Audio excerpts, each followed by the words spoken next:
As Southeast Asia advances further as a competitive region, thousands of startups have sprung up in the last few years. The region is experiencing a massive innovation boom, from super apps, blockchain-enabled games, and revolutionary financial services. In the midst of all these, where does the Philippines stand in the age of digital startups? Well, currently, what we first must know is that the country has indeed experienced massive growth in its startup ecosystem in 2021. According to CoreFC, in just the first 10 months of 2021, Philippine startups have raised well over $858 million, which is close to triple from 2020. This comes from as the Philippines ended 2021 as the fastest-growing internet economy in all of Southeast Asia, posting a gain of well over 93% from 2020. As tech startups leading the way into the year, they have taken the opportunity and pursued a brighter future for the country. These have led to 4 digital businesses landing on Forbes Asia's 100 to Watch list.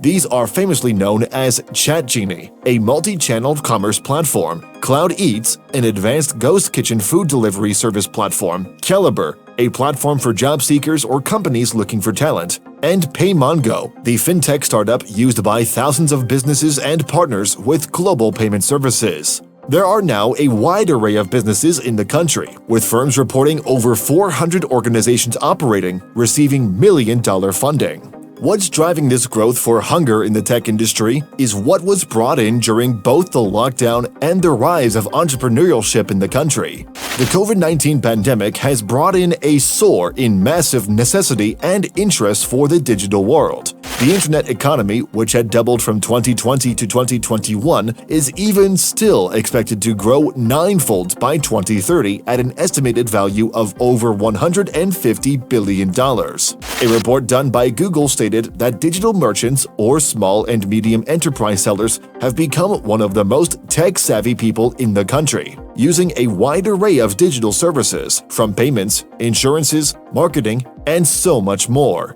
This drove tech startups like the ones mentioned above into creating services and products that would then cater to both these digital merchants and consumers. Furthermore, previous initiatives brought by the government have also pushed this agenda of going digital forward. These are the likes of the 2019 Philippines Innovation Act, which aims to fast-track development in startups by providing them funding. The unicorns or billion-dollar startups, however, are the most exciting ones to know about. Some of these unicorn startups that we will mention may not even be businesses you have not heard of so far. The first is called Revolutionary Precrafted, and it was the country's first ever unicorn startup. It is a developer of prefabricated luxury homes, which was valued at around $1 billion back in 2017. It was also one of the fastest-growing businesses ever to reach unicorn status. It only took them 2 years of operations to do so.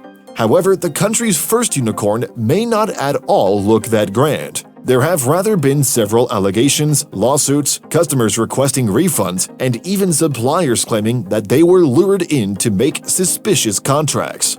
This was because of several suspicious dealing about its CEO and the company's actual operations.